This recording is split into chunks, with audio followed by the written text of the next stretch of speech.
This is the tomb of Queen Hetafera. कुछ करना होगा आपको। Hello, Professor. Welcome to Egypt. চুরি যদি করলো, চোর সোনা দানা ছেড়ে মৃতদেহ কেন চুরি করলো? হ্যালো বন্ধুরা, সবাই কেমন আছো? আশা করি ভালোই আছো। কিছুদিন আগেই আমি সাগরদ্বীপের জকের ধন মুভিটি এক্সপ্লেন করেছিলাম এবং সেই ভিডিওটায় তোমরা প্রচুর ভালোবাসা দিয়েছো। তোমাদের মধ্যে অনেকেই কমেন্ট করেছো যে ওইরকম ধরনের কিছু মুভির গল্প নিয়ে আসতে যেটায় অ্যাকশন থ্রিলারের পাশাপাশি অ্যাডভেঞ্চারও থাকবে। তাই চলো আজ চরম লেভেলের একটা অ্যাডভেঞ্চারে বেরোনো যাক ইন্ডিয়া থেকে 4920 কিলোমিটার দূর মিশরের মরুভূমিতে। আজকের ভিডিওতে দেখব সুনীল গঙ্গোপাধ্যায়ের কাহিনী অবলম্বনে তৈরি দুর্দান্ত অ্যাডভেঞ্চার এবং থ্রিলারে ভরপুর বাংলা ছবি মিশর রহস্য। কাহিনীর একদম শুরুতে দেখা যায় একজন মিশরীয় ট্যুরিস্ট গাইড কিছু বিদেশি ট্যুরিস্টদেরকে বলছে, আপনারা এতদিন হয়তো অনেক বিখ্যাত পিরামিড দেখেছেন, কিন্তু আজ আমি আপনাদেরকে যেই পিরামিডের ভিতর নিয়ে যাচ্ছি এটার তেমন কোনো পরিচয় নেই ঠিকই, তবে এটা খুবই রহস্যজনক। লোকে বলে এই পিরামিডের ভিতরে থাকা কুইন হেটাফেরাসের মমি নাকি অর্ধেক সময় বাইরে হাঁটাচলা করেন, তবে এটা শুধুমাত্র একটা গুজব। গাইডের পর সবাইকে নিয়ে নিচে যায় আর ভিতরে কুইন হেটাফেরাসের মমির সার্কোফ্যাগাসটা খুলে সবাইকে দেখাতেই যাবে, কিন্তু দেখে কুইন হেটাফেরাসের মমি সেখানে নেই। বন্ধুরা, তোমাদের মধ্যে অনেকেই হয়তো জানো, তবুও আমি একবার তোমাদের বলে দিই যে এই সার্কোফ্যাগাস হচ্ছে কফিন বক্সের মতো দেখতে সেই চুনাপাথরের বক্সগুলো যেগুলোর মধ্যেই মমি রাখা থাকে। গল্পে আসি তো কুইনের মমি সেখানে না থাকায় সেই গাইড মারাত্মক ভয় পেয়ে ওঠে আর সে তার ট্যুরিস্টদেরকে সঙ্গে সঙ্গে সেই পিরামিডের ভিতর থেকে নিয়ে বেরিয়ে যায়। দৃশ্য বদলায় এবং দেখা যায় সাহারা মরুভূমির মধ্যে একটা গাড়ি কোথাও থেকে কিছু লোক রয়েছে এরকম একটা জায়গায় এসে থামে। জায়গাটায় বেশ কিছু লোক জড়ো হয়েছিল আর তাদের ভিড়ের মাঝে দুটো মুরগি লড়াই করছিল। সবাই সেটার মজা নিচ্ছিল। এইবার গাড়ির মধ্যে থেকে একজন সাদা পোশাক পরা লোক এখানে আসে এবং কাউকে কিছু না বলে সে মুরগিগুলোর দিকে গুলি চালিয়ে দেয়। পরিচয় করিয়ে দিই, এ হচ্ছে হানি আল-কাদি। এবার কে এই হানি আল-কাদি এটা আমরা গল্পের সাথে ধীরে ধীরে জানতে পারবো। দৃশ্য বদলায়। এরপর দেখা যায় ক্রাচ হাতে একজন লোক সেখানে এসে দাঁড়ায় আর সাদা পোশাক পরা লোকটা তাকে মিশরে ওয়েলকাম জানায়। ঘটনা 2011 সালের ফেব্রুয়ারি মাসে কলকাতার রাস্তায় আমরা সেই ক্রাচ হাতের লোকটাকে দেখতে পাই যে সন্ধেবেলায় একটা বাসে ওঠে বাড়ি ফেরার জন্য। ইনি হচ্ছেন রাজা রায়চৌধুরী, আর্কিওলজিক্যাল সার্ভে অফ ইন্ডিয়ার ফরমার ডাইরেক্টর, এবং তাকে কাকাবাবু নামেই সবাই চেনে। কাকাবাবুর একটি পা নষ্ট হয়ে গেছে, কারণটা আমরা অনেকেই জানি, কিন্তু যেহেতু এটা মুভির শেষের দিকে কাকাবাবু নিজে বলবে তাই আমিও আপাতত কিছু বলছি না। যাই হোক, তাকে এরকম দেখে বাসের হ্যান্ডিক্যাপ সিটে বসে থাকা সুস্থ একটি ছেলে তাকে বসতে বলে, কিন্তু কাকাবাবু বসে না, তার এভাবে অভ্যাস হয়ে গেছে। এইবার আমরা সুনন্দ রায়চৌধুরী ওরফে সন্তু নামের এই ছেলেটিকে দেখতে পাই, যে নিজের বাড়িতে বসে টিভি দেখতে দেখতে একজনের সাথে মোবাইলে মেসেজ করছে। সন্তুর মা বাবা ডিনার করতে করতে বলছে যে রেজাল্টের তো এখনও কিছুদিন বাকি আছে, ততদিন কিছু একটা কর না। এখানে তাদের কথা শুনলে বোঝা যায় যে ক্রাচ হাতের লোকটা হচ্ছে সন্তুরই কাকাবাবু, অর্থাৎ বাবার ছোট ভাই। একটু পরই কাকাবাবু বাড়ি চলে আসে। এরপর সন্তু আর কাকাবাবু বসে টিভিতে খবর দেখছিল, যেখানে এরকম কিছু খবর উঠে আসছে যে মিশরের সাধারণ মানুষ ওখানকার সরকারের ওপর প্রচণ্ড ক্ষেপে উঠেছে, যে কারণে ওখানে মারাত্মক বিক্ষোভ দেখা যাচ্ছে। এখানে সন্তু আর কাকাবাবুকে দেখলে বোঝা যায় যে এই ঘটনা ওদেরকে কোথাও যেন মিশরেই ডাকছে। ঘটনা ফ্ল্যাশব্যাক করে দেখা যায় সন্তু ওর বাইকটাকে হাঁটিয়ে হাঁটিয়ে নিয়ে বাড়ি আসছে, কারণ ওর পায়ে চোট লেগেছে, ও কোথাও ধাক্কা মেরেছে। সাথেই ও একটি মেয়ের সাথে ফোনে কথা বলছে। সন্তু বাড়ি এলে দেখে কাকাবাবুর সাথে একটি লোক বসে কথা বলছে। তোমাদের সাথে পরিচয় করিয়ে দিই যে এই লোকটা হচ্ছে মিশরীয় বিজনেসম্যান আল মামুন, যে ব্যবসার খাতিরে বিগত কিছু বছর ইন্ডিয়াতেই থাকছে। আল মামুন এখানে কাকাবাবুকে কিছু একটা ঘটনা শুনিয়েছে এবং যত তাড়াতাড়ি সম্ভব সেই জায়গায় গিয়ে বিষয়টা সমাধান করার জন্য অনুরোধ করছে। কাকাবাবু তাকে বলছে, এখন তো নানা দেশে এত ইজিপ্টোলজিস্ট রয়েছে, তাহলে আমিই কেন? আল মামুন বলেন যে আমি অনেক দেশের অনেক বিখ্যাত লোকেদের থেকে সাহায্য চেয়েছি, কিন্তু কেউ সমাধান করতে পারেনি, তাই আপনার কাছেই শেষ আশা নিয়ে এসেছি। এটা আপনাকে করতেই হবে মিস্টার রায়চৌধুরী। এরপর আলমামুন যখন কাকাবাবুর বাড়ি থেকে বেরিয়ে নিজের গাড়িতে ওঠে তখন দেখা যায় দুজন লোক একটা বাইক নিয়ে তার পিছু করতে থাকে। কাকাবাবু তখন সন্তুর রুমে যায় আর বলে, কই দেখা কোথায় লাগলো। সন্তু তার থেকে লুকোনোর চেষ্টা করে, তবে কাকাবাবুর থেকে লুকোনো অতটাও সহজ নয়। কাকাবাবু বুঝে গেছিল যে কারোর সাথে কথা বলতে বলতে বাইক চালানোর কারণেই এই ঘটনা ঘটেছে। কাকাবাবু এক ঝটকায় সন্তুর পাটা কিছুটা ঠিক করে দেয় আর একটা বাম দিয়ে বলে, না কমলে এটা লাগিয়ে নিস। অন্যদিকে বাইক আরোহী দুজন একটা ব্রিজের ওপর আলমামুনের গাড়িতে এসে গুলি করতে শুরু করে। ভাগ্যক্রমে আলমামুনের গায়ে একটাও বুলেট লাগেনি, কিন্তু তার ড্রাইভার গুরুতর আহত হয়ে পড়ে। সন্তু জানতে চাইছে যে লোকটা কে, কি বলছিল তাকে, তবে কাকাবাবু এটা সেটা বলে ওর থেকে এড়িয়ে যাওয়ার চেষ্টা করছিল। কাকাবাবু ওকে বলে যে সবেতেই এরকম রহস্য খুঁজিস কেন রে, ওরকম কিছুই না, বরং পড়াশোনায় মন দে, যদিও একটা রহস্যের খোঁজ আমি পেয়েছি। সন্তু জানতে চায় কি সেই রহস্য। কাকাবাবু বলে, যে ছেলেটা 10টার আগে ঘুম থেকে উঠতো না সে এখন ভোরবেলা মর্নিং ওয়াকে যাচ্ছে, মেয়েটি কে? সন্তু লজ্জা পেয়ে ওখান থেকে চলেই যাচ্ছিল, তখন কাকাবাবু ওকে পিছন থেকে ডেকে বলে যে আমি কিছুদিনের জন্য একবার দিল্লি যাচ্ছি, বাড়িতে কাউকে জ্বালাতন করিস না। এইবার দৃশ্য পৌঁছয় কলকাতা থেকে 1500 কিলোমিটার দূর রাজধানী দিল্লিতে। দিল্লির কোনো একটা মসজিদে একজন বৃদ্ধ মুসলিম লোক হঠাৎই মাঝরাতে ঘুম থেকে উঠে প্রাচীন মিশরীয় চিত্রকল্পতরু ভাষায় কিছু লিখতে শুরু করে। অন্যদিকে দেখা যায় কাকাবাবুকে, যে এখন দিল্লির জেএনইউতে থাকছিল। ওখানকার একজন প্রফেসর কাকাবাবুকে জিজ্ঞেস করে, আপনি এখানে উঠলেন কেন? চাইলে তো আরও অনেক ভালো জায়গায় উঠতে পারতেন। কাকাবাবু জানায় যে আমার মিশরীয় চিত্রলেখার বিষয়ে তোমার থেকে কিছু জানার আছে। দেখা যায় হানি আলকাদিও কিছুদিনের জন্য দিল্লিতে এসেছে। একজন পাঞ্জাবির ছদ্মবেশে একটি হোটেল রুমে সে ওই দুজনকে ডেকে খুব ঝাড়ছে যাদেরকে ও আলমামুনকে মারার জন্য পাঠিয়েছিল, কিন্তু ওরা তাকে মারতে পারেনি। লোক দুটো আরও একটা সুযোগ চায়, তবে হানি আলকাদি ওদের ওপর ভীষণ চটে গেছিল। সে বলে, আমায় হোসেনের সাথে কথা বলাও, ওই পারবে। এদিকে কলকাতায় সন্তুদের এক রিলেটিভ পরিবার এসেছে, যারা হচ্ছে সিদ্ধার্থ, স্নিগ্ধা এবং ওদের ছোট বোন রিনি। বোঝা যায় যে সন্তু যে মেয়েটির সাথে এতদিন কথা বলতো সেই মেয়েটি হচ্ছে রিনি, যদিও এটা স্নিগ্ধা জানত।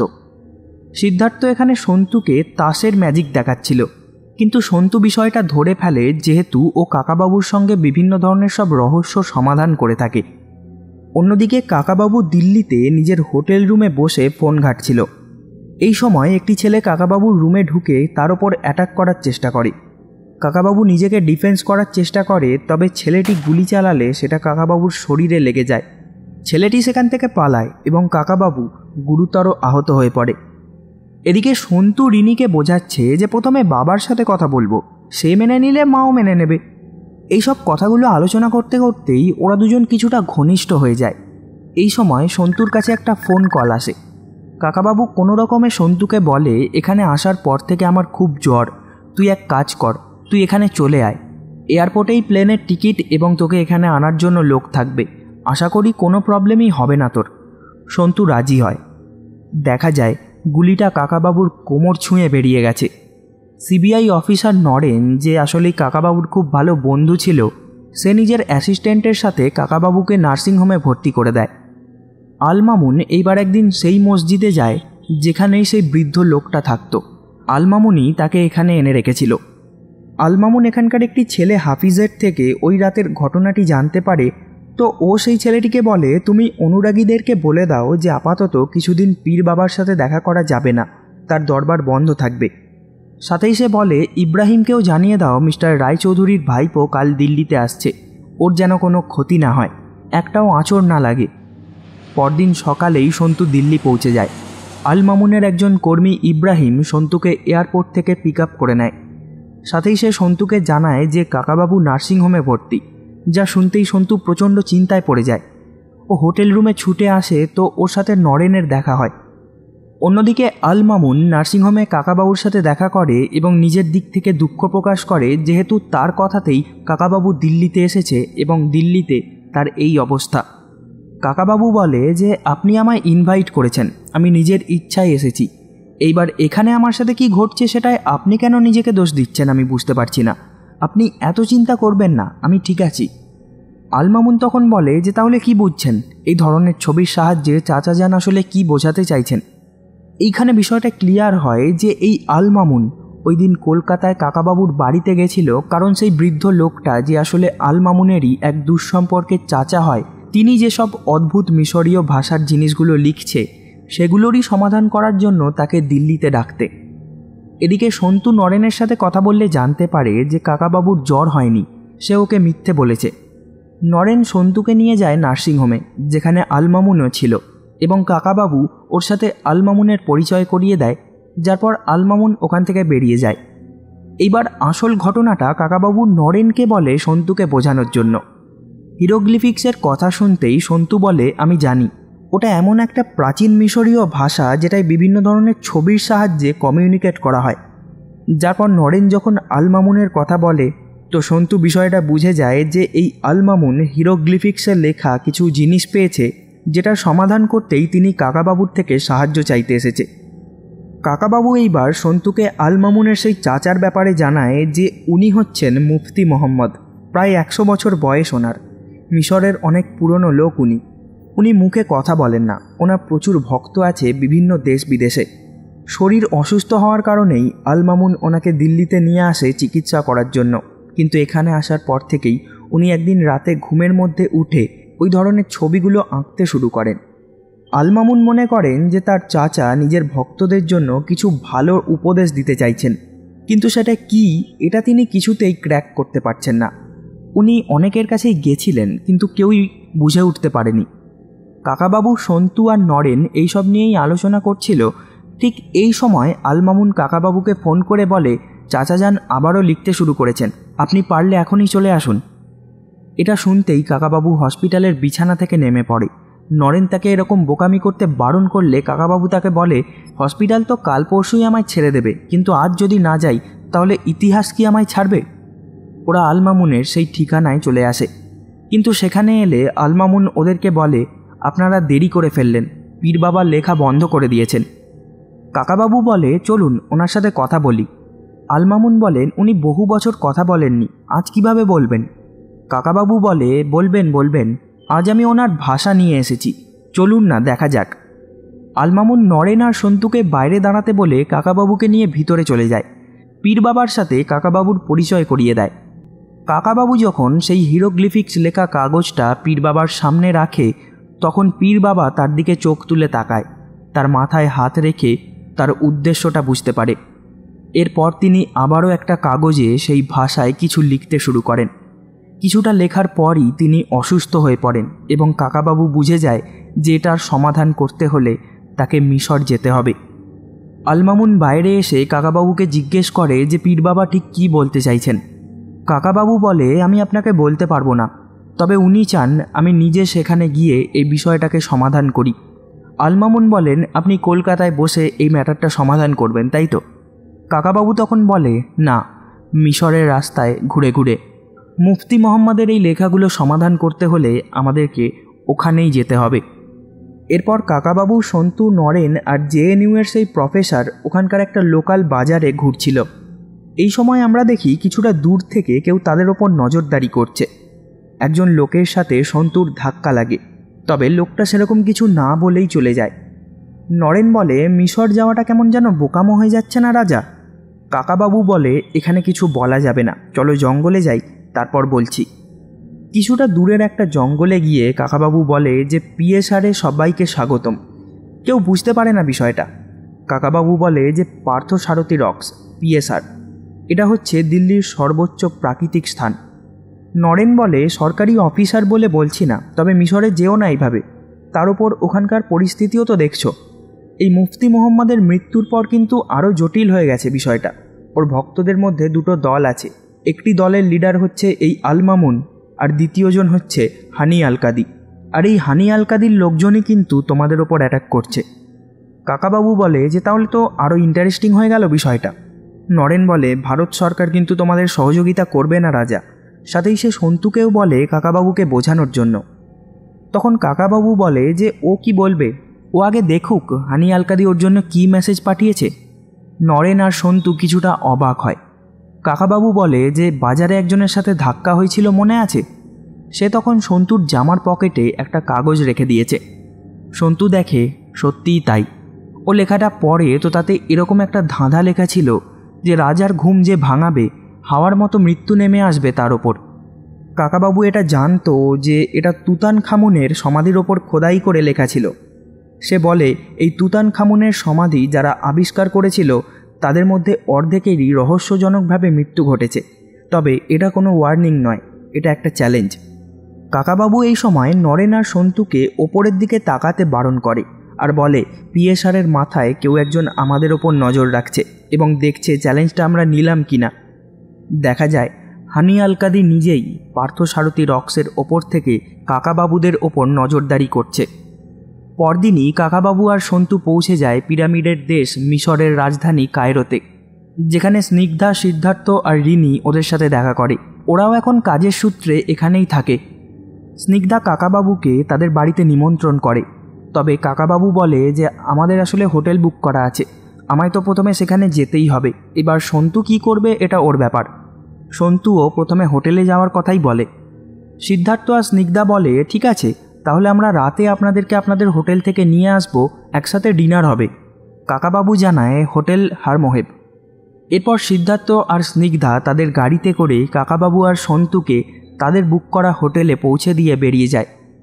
কাকাবাবু রুমে সন্তুকে বলছে কিছু বছর আগে আমি একবার সরকারি কিছু কাজের সূত্রে মিশরে এসেছিলাম, বুঝলি তো। তখনই এই হিরোগ্লিফিক্স নিয়ে শিখেছিলাম। এয়ারপোর্ট থেকে আসার পথে মনে পড়ল ওই সময় একটা ইন্টারেস্টিং গল্প শুনেছিলাম। সন্তু বলে স্নান পরে করব, আগে বলো।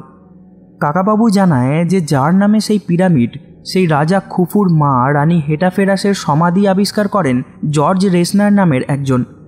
তিনি ওখান থেকে বহু মূল্যবান অনেক কিছু সোনার জিনিস পেয়েছিলেন, কিন্তু যেটা পায়নি সেটা হলো হেটাফেরাসের মমি।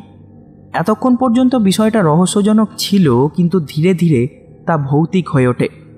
কারণ 3 মাস পর যখন কিছু আর্কিওলজিস্ট সেখানে যায় তো তারা দেখে রানীর মমি সঠিকভাবে তার সার্কোফেগাসের মধ্যেই রয়েছে। তারও কিছুদিন পর যখন একজন ট্যুরিস্ট গাইড কিছু বিদেশি ট্যুরিস্টদেরকে নিয়ে ওখানে যায়, কিন্তু দেখে মমি সেখানে নেই, যেটা আমরা কাহিনীর একদম শুরুতে দেখেছিলাম। বিষয়টা সাধারণ মানুষ একটু অন্যভাবে নেয়। তাদের ধারণা ত্রিবেলায় নাকি হেটাফেরাস নিজের মমিত অবস্থাতেই নৈশভোজে বেরোয়। সন্তু এরপর স্নান করতে চলে যায়। এই দিন দুপুরের দিকে কায়রো মিউজিয়ামের কিউরেটর মান্টো নামের একজন কাকাবাবুর সাথে দেখা করতে হোটেলে আসে।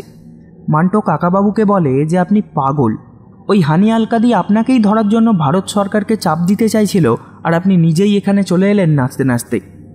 কাকাবাবু মান্টোকে বলে যে ওসব বাদ দাও, এটা বলো রানী হেটাফেরাসের সেই সব মূল্যবান জিনিসপত্রগুলো তোমার মিউজিয়ামেই আছে তাই তো? আমি একবার ভাইপো সন্তুকে নিয়ে ওখানে যেতাম তাহলে।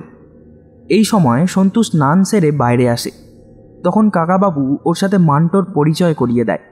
কাকাবাবু সন্তুকে বলে মান্টো আমার পুরনো বন্ধু, ও আমায় মুফতি মোহাম্মদের বিষয়টা বলেছে যে তিনি নাকি নিজের জীবন শুরু করেছিলেন একজন ট্যুরিস্ট গাইড হয়ে, তারপর রাজা ফারুকের বিরুদ্ধে দাঁড়ানো বিপ্লবী লিডার এবং বয়সকালে একজন সাধু। কাকাবাবু মান্টোকে বলে আচ্ছা, তার কাছে কিন্তু টাকা ছিল না, তিনি আমায় ইচ্ছা পূরণ করবার জন্য কিন্তু কোনো টাকা দেওয়ার মতো কোনো কথা বলেনি। মান্টো বলে এটা কিভাবে সম্ভব? উনি যখন বিপ্লবী লিডার ছিলেন তখন তো ওনার কাছে প্রচুর হাতিয়ার টাকা ছিল, যা দিয়েই তিনি বিপ্লবে সাহায্য করতেন। ওরা এইসব নিয়েই আলোচনা করছিল। এই সময় ডোরবেল বেজে ওঠে। সন্তু দরজা খুলতেই 3 জন লোক ওদেরকে ঘিরে ফেলে। বন্দুকের ভয় দেখিয়ে ওরা কাকাবাবুকে একলাই ওদের সাথে যাওয়ার জন্য আদেশ করে। লোকগুলো কাকাবাবুকে প্রফেসর বলে ডাকছিল। তখন কাকাবাবু বলে যে আপনারা ভুল জায়গায় চলে এসেছেন, আমি কোনো প্রফেসর নই। ওরা বলে না, আমরা ছবি দেখেছি, আপনি চলুন আমাদের সাথে।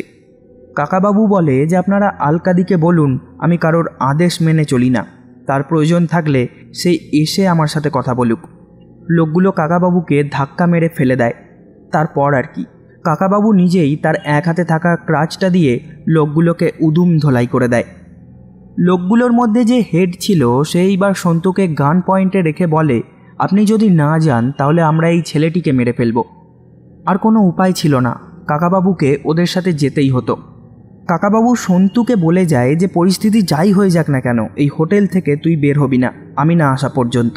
আর সিদ্ধার্থর সাথে কথা হলে বলিস ইন্ডিয়ান অ্যাম্বাসিতে খবরটা জানিয়ে দিতে।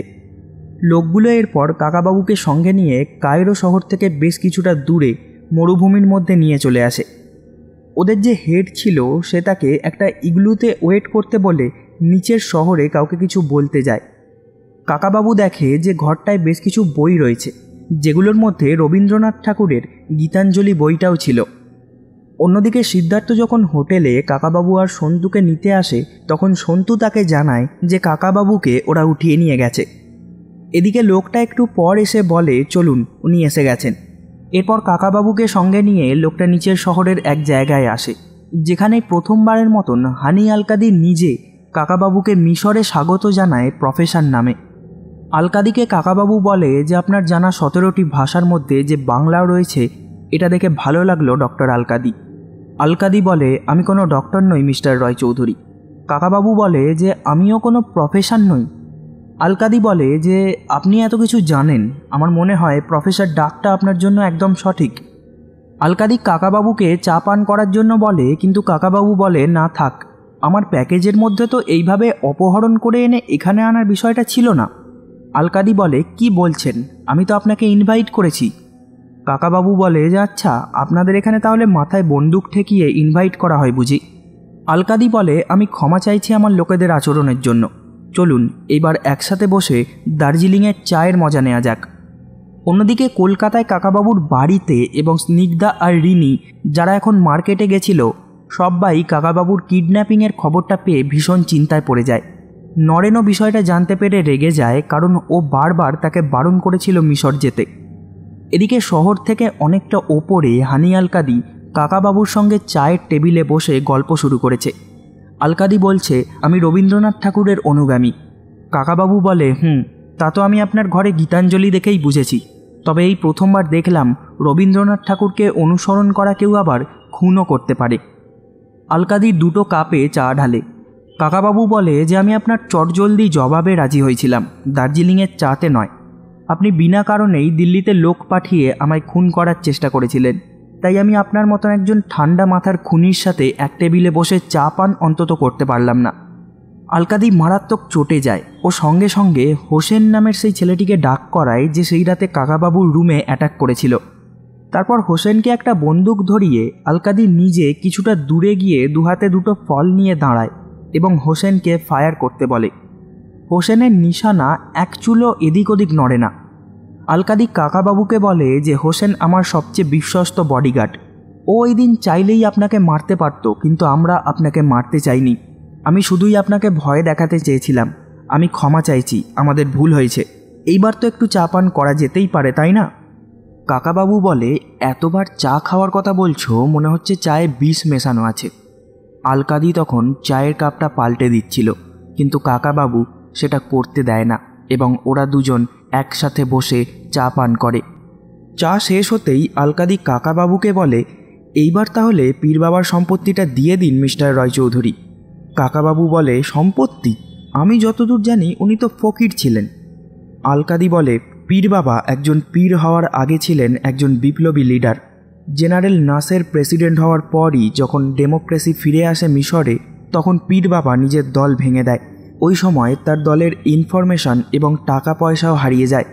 আর আমি জোর দিয়ে বলতে পারি যে তার দেয়া হিরোগ্লিফিক্সের উইলে তিনি সেই সম্পত্তিরই ইনফরমেশন দিয়েছেন। তো সেই ছবিগুলো আপনি আমায় দিয়ে দিন, আমি আপনাকে ছেড়ে দেব। অন্যদিকে হোটেলে সিদ্ধার্থ, স্নিগ্ধা আর রিনি এসে গেছে। সিদ্ধার্থ সন্তুকে বলছে আমি এমবাসিতে খবর দিয়েছি, কিন্তু ততক্ষণ তুই আমাদের সাথে থাক, এভাবে একা থাকিস না। তবে সন্তু কিছুতেই রাজি হচ্ছিল না, কারণ কাকাবাবু ওকে এখান থেকে বেরোতে বারণ করেছিল। সেই জন্য স্নিগ্ধা বলে আচ্ছা তাহলে আজকের খাবারটা এখানেই আমরা অর্ডার করে দিই।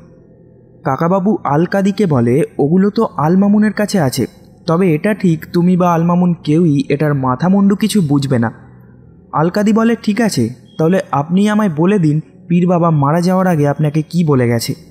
কাকাবাবু বলে না, ওনার আদেশ ছিল যে যতক্ষণ না আমি নিজে যাচাই করছি ততক্ষণ কেউ যেন জানতে না পারে। আমায় লাখ লাখ টাকা দিচ্ছিল আলমামুন, আমি ওকেও বলিনি, আমার বন্ধু নরেনকেও বলিনি, এমনকি আমার ভাইপো সন্তুকেও বলিনি। তাহলে তুমি কোন হরিদাস পাল যে তোমায় বলবো? আলকাদি মারাত্মক চটে যায়। আলকাদি বলে, তুমি আমায় চ্যালেঞ্জ করছো? শোনো রাজা, তুমি গান্ধী বুদ্ধের দেশের লোক, তাই ভালোই ভালোই মিটিয়ে নাও বিষয়টা, নয়তো আমায় তোমার মাথা কেটে ভিডিও পোস্ট করতে হবে তোমার বাড়ির লোকের জন্য। কাকাবাবু বলে যে তুমি এরকম বুদ্ধিহীন কেন? আমার কাটা মুন্ডু কি তোমায় ওই ছবিগুলোর মানে বুঝিয়ে দেবে? একটা কথা জানিয়ে রাখি যে শুধুই গান্ধী বা বুদ্ধ নয়, আমার দেশে ইনফ্যাক্ট আমার পাড়ায় আরও একজন জন্মেছিলেন, সুভাষচন্দ্র বোস। নাম শুনেছ নিশ্চয়ই। আলকাদি বলে, নিজের লিমিট ক্রস করো না প্রফেসর। সাথেই আলকাদি এইবার ওর আর ওর দলের মূল লক্ষ্যের কথাগুলো কাকাবাবুকে বলে, যে কারণেই ওরা এরকম করতে বাধ্য হয়েছে। আলকাদি বলে, আপনার হয়তো জানা নেই প্রফেসর, যেখানকার পুলিশ কোনো নির্দোষ মানুষকে দিনের পর দিন টর্চার করে যায়, যেখানে স্বাধীনতার জন্য কেউ প্রোটেস্ট করতে পারে না, যেখানে 31 বছরের এমার্জেন্সি রুল চলছে, যেখানে ফ্রিডম কথাটা ব্ল্যাক মার্কেটে বিক্রি হয়, সেখানকার গন্ধ কেমন হয়? আমার দেশ এখন রক্তাক্ত। যতদিন জশ্নে মুবারক ক্ষমতায় থাকবে ততদিন এরকমই চলতে থাকবে। আমরা পরের বছর একটা আইন অমান্য আন্দোলন এবং একটা সশস্ত্র বিদ্রোহ করতে চলেছি। আমাদেরকে ওর আর্মি, পুলিশ এবং সিস্টেমের বিরুদ্ধে লড়তে হবে, যার জন্য আমাদের প্রচুর টাকা এবং পীর বাবার সেই অস্ত্রগুলো খুব প্রয়োজন। আমার দেশকে কিছুটা গণতন্ত্র ভিক্ষা দেবেন প্রফেসর? কাকাবাবু তখন আলকাদিকে বলে, চিত্ত যেথা ভয়শূন্য, উচ্চ যেথা শির, জ্ঞান যেথা মুক্ত, যেথা গৃহের প্রাচীর, আপন প্রাঙ্গণ তলে দিবস সর্বরি, বসুধারে রাখে নাই খণ্ড, ক্ষুদ্র করি। অর্থাৎ স্বাধীনতা বলতে যেখানে মানুষের মধ্যে কোনো ভয় থাকবে না, যেটা মানুষ তার মাথা উঁচু করে সম্মানের সহিত বেঁচে থাকবে, যেখানে জ্ঞান হবে উন্মুক্ত, জ্ঞান সবার থাকবে, থাকবে না কোনো ভেদাভেদ। স্বাধীনতা সেখানেই থাকবে যেখানে মানুষ ভেদাভেদ ছাড়া বসবাস করবে একত্রে, যেখানে ধনী দরিদ্র বলে কোনো সীমারেখা থাকবে না, সেখানেই স্বাধীনতা সম্ভব। সাথেই কাকাবাবু এখানে আলকাদিকে আশ্বাস দেয় যে পীর বাবা আমায় কোনো সম্পত্তির ব্যাপারে বলেননি, তবুও আমি যদি সেখান থেকে কোনো ধরনের কোনো টাকা পয়সার খোঁজ পাই তাহলে আমি একমাত্র তোমাকেই জানাবো। তবে তার আগে তোমাকে আমায় কিছু হেল্প করতে হবে আলকাদি। আমার ডাগো আবদুল্লা নামের একজন বহু পুরনো গাইডকে দরকার, কারণ আমায় হয়তো কোনো পিরামিডের নিচে নামতে হতে পারে, এবং তার সাথেই একটা গাড়ি, কিছু মেশিন এবং আমার ভাইপোকে। পারবে তুমি ব্যবস্থা করে দিতে? আলকাদি বলে, যেটা তুচ্ছ আচারের মরুবালু রাশি, বিচারের স্রোতপথ ফেলে নাই গ্রাসী, পৌষেরে করেনি শতধা নিত্য যেথা, তুমি সর্ব কর্মচিন্তা আনন্দের নেতা, নিজ হস্তে নির্দয় আঘাত করিপিত, মিশরের সেই স্বর্গে করজাগরিত।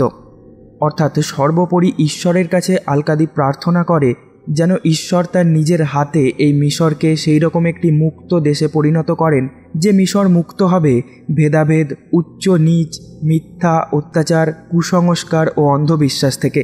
আর তখনই এই মিশর হয়ে উঠবে একটা স্বর্গরাজ্য।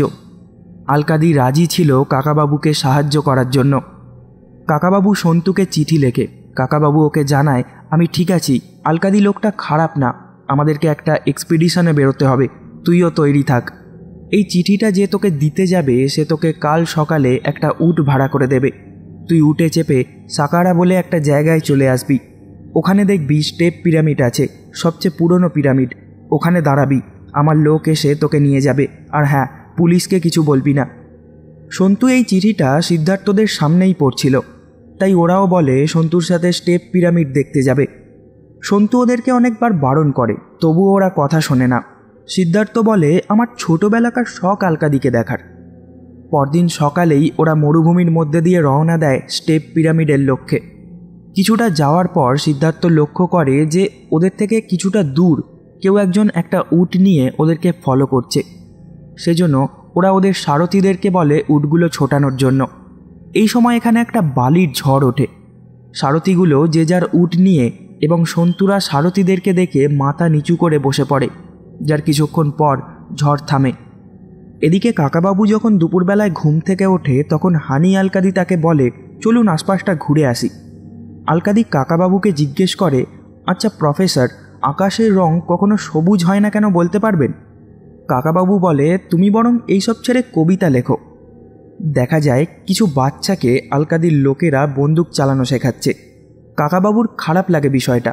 আলকাদি বলে জশ্নে মুবারকের অধ্যায়টা সরিয়ে যাতে ওরা মিশরের ইতিহাস জানতে পারে, পড়তে পারে, সেটার জন্যই ওরা বন্দুক ওঠাতে বাধ্য হয়েছে প্রফেসর।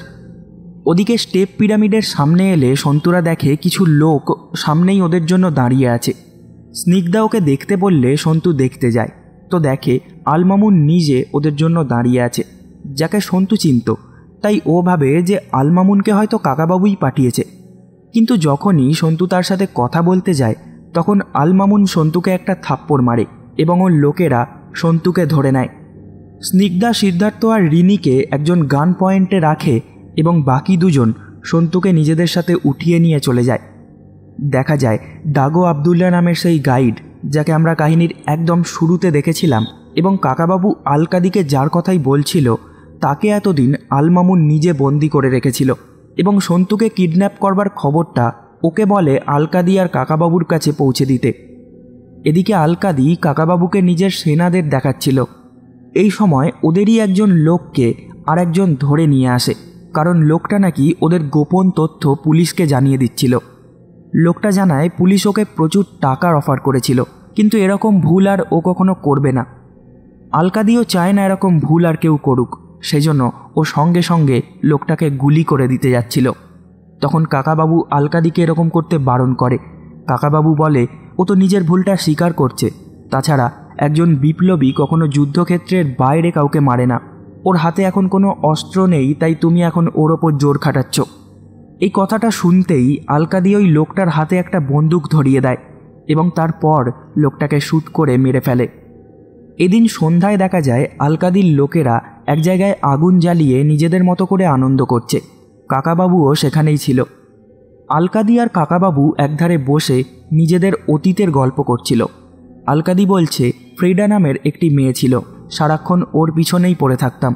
কপটিক খ্রিস্টান ছিল বলে আমাদের ধর্মের লোকেরা ওকে মানতে পারত না। কাকাবাবু বলে আমিও কিছুটা ওপার বাংলার লোক, অর্থাৎ বাংলাদেশের। দেশভাগের সময় আমার ঠাকুরদা ইন্ডিয়াতে চলে এসেছিলেন।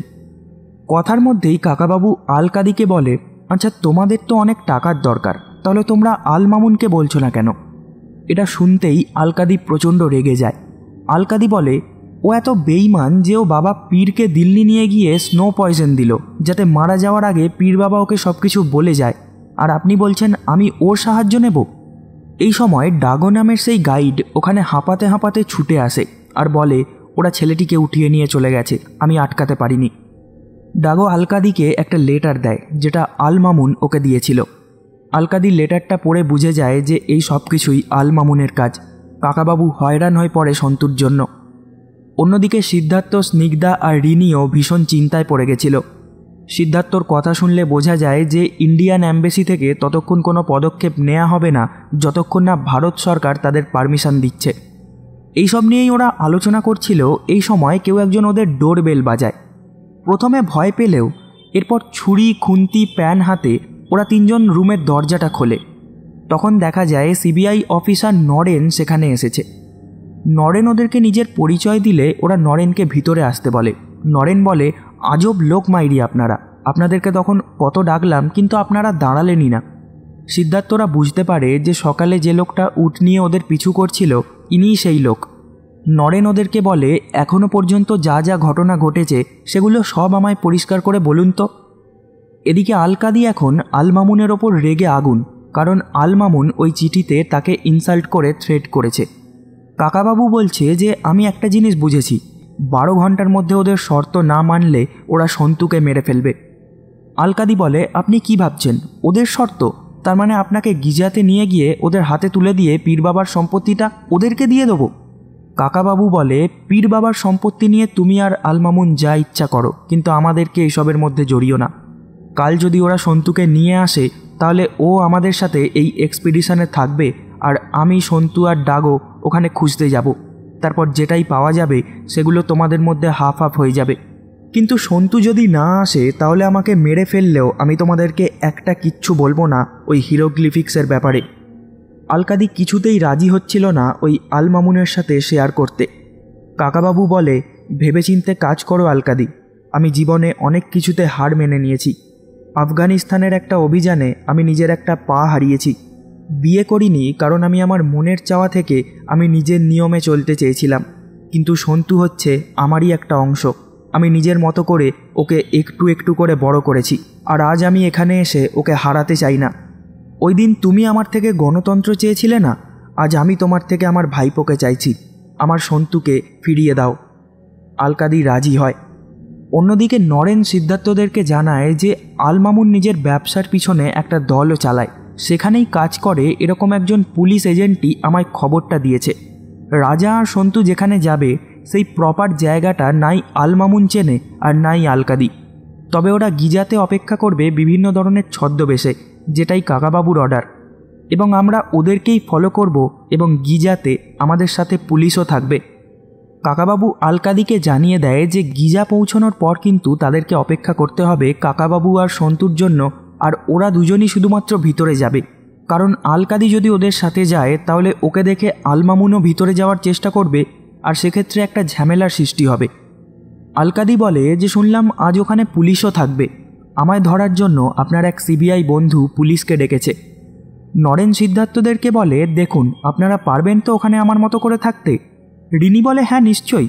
নরেন বলে তাহলে বেরিয়ে পড়ি, আর 2 ঘন্টার মধ্যেই তো খেলা শুরু হবে। এদিকে পুলিশ থাকার কথা শুনে কাকাবাবু আলকাদিকে গিজাতে যেতে বারণ করছে, কিন্তু আলকাদি বলে আমায় ওখানে যেতেই হবে, চিন্তা করবেন না, আপনি এগোন, আমি একটু মেকআপ নিয়ে আসছি। এই বলে আলকাদি কাকাবাবুকে একটা জিপে তুলে দেয় আর তাকে এই বিপ্লবে জয় করার জন্য শুভেচ্ছা জানায়। রোজকার মতোই আজও গিজাতে হাজারো মানুষের ভিড়, সবাই পিরামিড দেখতে এসেছে। কিন্তু এই ভিড়ের মাঝেই আমরা দেখি আল মামুনের লোকেরাও বিভিন্ন ধরনের বেশ নিয়ে ঘোরাফেরা করছে।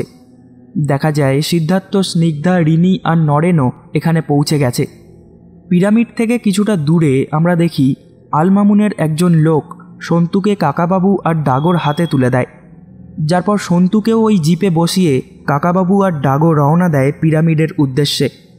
পিরামিডের সামনে সিদ্ধার্থরা নরেনের সাথে কাকাবাবু, সন্তু আর হানি আলকাদিকে খোঁজার চেষ্টা করছে, তবে কেউ যাতে কিছু বুঝতে না পারে সেই জন্য এরা এরকম নাটক করছে যাতে লোক ভাবে অন্যান্য পর্যটকদের মতো এরাও এখানে ঘুরতে এসেছে। ইতিমধ্যেই পুলিশও চলে এসেছিল। কাকাবাবু ডাগোকে বলে চলো আমাদেরকে ওই ছোট্ট পিরামিডের নিচে নিয়ে চলো। ডাগো বলে কেন মাস্টার, ওখানে তো কেউ যায় না এখন। কাকাবাবু বলে যে আরে চলোই না। কাকাবাবু আর সন্তুকে ডাগো ওই পিরামিডের নিচে নিয়ে যেতে লাগে। বাইরে আমরা দেখি হোসেন নামের সেই ছেলেটি পুলিশকে এটা ওটা বলে পুলিশের কাজে বাধা দেওয়ার চেষ্টা করছে। আসলে হানি আলকাদি নিজেও এখানে চলে এসেছিল একজন প্রাচীন মিশরীয় রাজা ফারাওয়ের ছদ্মবেশে। কাকাবাবু, সন্তু আর ডাগো এইবার পিরামিডের নিচে নামতে শুরু করেছে। এক জায়গায় এসে কাকাবাবু ডাগোকে বলে যে পীর বাবার আদেশ অনুযায়ী আমি আর সন্তুই নিচে যাব, তুমি এখানে আমাদের জন্য অপেক্ষা করো। ডাগো বলে এরকম করবেন না মাস্টার, আলকাদি জানতে পারলে আমায় প্রাণে মেরে ফেলবে। কাকাবাবু তবুও ডাগোকে এখানে অপেক্ষা করতে বলে সন্তুকে নিয়ে পিরামিডের নিচে নামতে শুরু করে। বেশ কিছুটা রাস্তা নিচে নামার পর কাকাবাবু আর সন্তু এইবার পিরামিডের ভিতরে চলে আসে, যেখানেই রাখা ছিল রানী হেটাফেরাসের মমি। কাকাবাবু আর সন্তু এরপর হেটাফেরাসের মমির সার্কোফেগাসটা একদিক থেকে ঠেলে সরায়, তবে ওরা ভিতরে কোনো মমি দেখতে পায় না, যার পর অন্য দিক থেকে ঠেলে আবারও ওটা বন্ধ করে দেয়।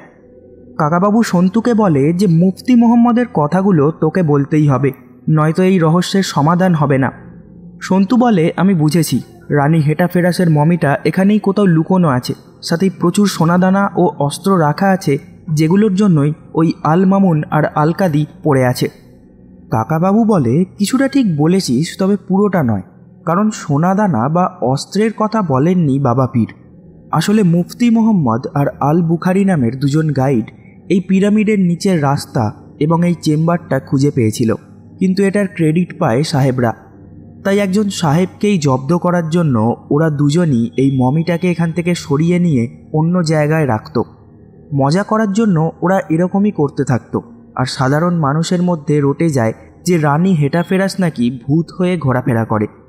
মারা যাওয়ার আগে উনি এটুকুই বলতে চেয়েছিলেন যে মমিটা এখানেই কোথাও লুকোনো আছে, কিন্তু তার আগে উনি চেয়েছিলেন আমি যেন একবার নিজে সেটা যাচাই করে দেখি, কারণ এত বছরে কেউ যদি ওটা সরিয়ে দিয়ে থাকে তাহলে উনি মিথ্যেবাদী প্রমাণিত হয়ে যেত ওনার ভক্তদের কাছে।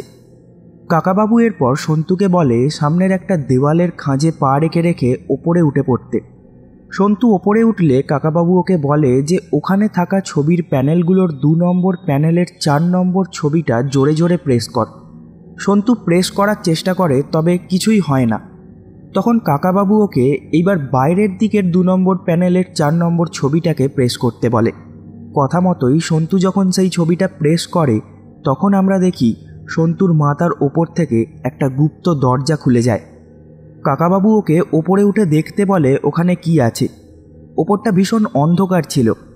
সন্তু যখন টর্চ জ্বালিয়ে দেখে তো ও সেখানে একটা নর্মাল কফিন বক্স দেখতে পায়। কাকাবাবু ওকে বক্সের ভিতরটা দেখতে বলে। এই সময় নিচে থাকা অন্য একটি সার্কোফেগাসের মধ্যে থেকে একটা মমি উঠে এসে কাকাবাবুর সামনে দাঁড়িয়ে পড়ে। সন্তু মারাত্মক ঘাবড়ে যায়। এইবার মমিটা যখন নিজের শরীর থেকে ব্যান্ডেজটা খোলে তো দেখা যায় এটা কোনো ভূত নয়, বরং সেই আলমামুন যে কিনা কাকাবাবুকে নিজে এখানে ডেকেছে। কাকাবাবু বুঝে যায় যে মান্টো নামের সেই কায়রো মিউজিয়ামের কিউরেটরটাই আলমামুনকে সব কিছু বলেছে, কারণ আলমামুন তাকে টাকা দিয়ে কিনে নিয়েছিল। আর কাকাবাবু নিজেই আগের দিন মান্টোকে হেটাফেরাসের মমির কথা বলেছিল। আলমামুন বলে তোমার কাজ ছিল আমায় এখান পর্যন্ত নিয়ে আসা। এই বলেই আলমামুন কাকাবাবুর ওপর অ্যাটাক করে দেয়, তবে ও পেরে ওঠে না। কাকাবাবু নিজের ক্রাচ এবং একটা দড়ির সাহায্যে আলমামুনকে মেরে মাটিতে শুইয়ে দেয়। যার পর সন্তুকে বলে মামুন সাহেবের ফ্যান্সি ড্রেস পার্টিটা সম্পূর্ণ করে ফেল সন্তু। সন্তু আবারও আলমামুনকে ওই ব্যান্ডেজ দিয়ে বেঁধে ফেলে। কাকাবাবু এরপর সন্তুকে আবারও ওপরে উঠে দেখতে পাঠায়। আর এইবার সন্তু যখন ওই কফিন বক্সটা খোলে তো দেখা যায় সত্যি সেখানে হেটাফেরাসের মমি রাখা আছে। তবে সোনা গয়না বা অস্ত্রর কিছু ছিল না ওখানে, শুধু ছিল একটা জুতো। কাকাবাবু বলে যে একটু ভালো করে দেখ ওখানে আর কোনো হিরোগ্লিফিক্সে কিছু লেখা দেখতে পাস কিনা। সন্তু যখন এইবার ওই কফিন বক্সের ঢাকাটা দেখে তো ও সেখানে আরও কিছু ছবি দেখতে পায়। কাকাবাবু সন্তুকে ওর ফোনে ওই লেখাগুলোর ছবি তুলে নিতে বলে। যার পর আলমামুনকে ভিতরেই মমির মতো বেঁধে রেখে দিয়ে কাকাবাবু আর সন্তু বাইরে চলে আসে। ওপরে সিদ্ধার্থ, স্নিগ্ধা, রিনি আর নরেন সন্তুকে দেখতে পায়। সন্তুকে কাকাবাবুর কথা জিজ্ঞেস করলে ও বলে সে ঠিক আছে, আসছে একটু পর। একজন পুলিশ অফিসার সঙ্গে সঙ্গে ছুটে এসে নরেনকে আলকাদির ব্যাপারে জিজ্ঞেস করে। নরেন বলে এখানে নেই, তবে ছেলেটি বলল একজন খোঁড়া মানুষের সাথে এই আশপাশেই কোথাও আছে। পিরামিডের পিছন দিকে হোসেন কাকাবাবুকে আলকাদির সাথে দেখা করায়। আলকাদি কাকাবাবুকে জিজ্ঞেস করে যে ভিতরে টাকা পয়সা কিছু পাওয়া গেল কি প্রফেসর।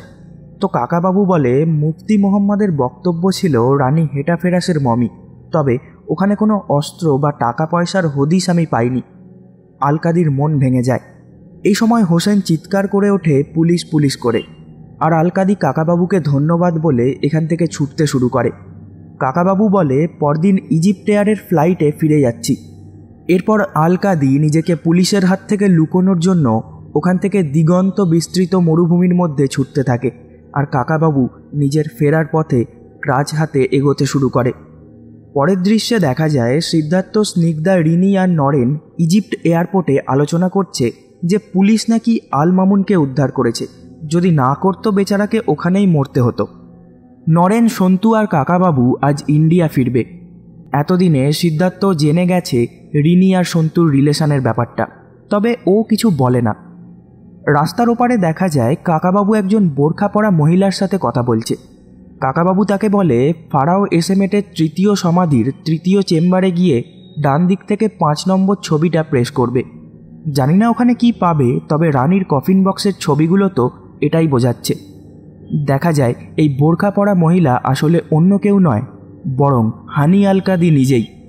কাকাবাবু আগের দিন আলকাদিকে বলেছিল ইজিপ্ট এয়ারপোর্টের কথা। তখনই আলকাদি বুঝে গেছিল যে মুফতি মোহাম্মদ শুধুমাত্র একটা মমির খোঁজ করতে কাউকে এত দূর পাঠাবে না। কাকাবাবু আলকাদিকে বলে যে আমার একটা কথা রেখো, আমাদের দেশের 63 বছরের ডেমোক্রেসির অভিজ্ঞতা থেকে বলছি, এখানে গণতন্ত্র ফেরানোর পরেও তুমি এই হানি আলকাদিটাকেই বজায় রেখো, ধীরে ধীরে জশ্নে মুবারক হয়ে ওঠো না। হানি আলকাদি এখানে কাকাবাবুকে একবার জড়িয়ে ধরে বিদায় জানানোর জন্য। আর এই দৃশ্য দেখে সিদ্ধার্থ, স্নিগ্ধা, রিনি আর নরেন তো রীতিমতন শকড হয়ে যায়। আলকাদি এরপর নিজের পথে চলে যায় আর কাকাবাবু এদের সাথে জয়েন করে। কাকাবাবু বলে, এ তো হতেই পারে, এতে এত হুব্বা হওয়ার কি আছে। কাকাবাবু, সন্তু আর নরেন কলকাতা ফেরার উদ্দেশ্যে মিশর থেকে বেরিয়ে আসে আর এখানেই এই অসাধারণ মাস্টারপিস মুভিটা সমাপ্ত হয়। তো বন্ধুরা, কেমন লাগলো বলো 2013 সালে মুক্তি পাওয়া এই দুর্দান্ত মুভিটার এক্সপ্লেনেশন? ভালো লেগে থাকলে একটি করে লাইক শেয়ার করে দিও, চ্যানেলটাকে সাবস্ক্রাইব করে দিও এরকমই সব দারুণ দারুণ মুভির গল্প বাংলায় দেখতে।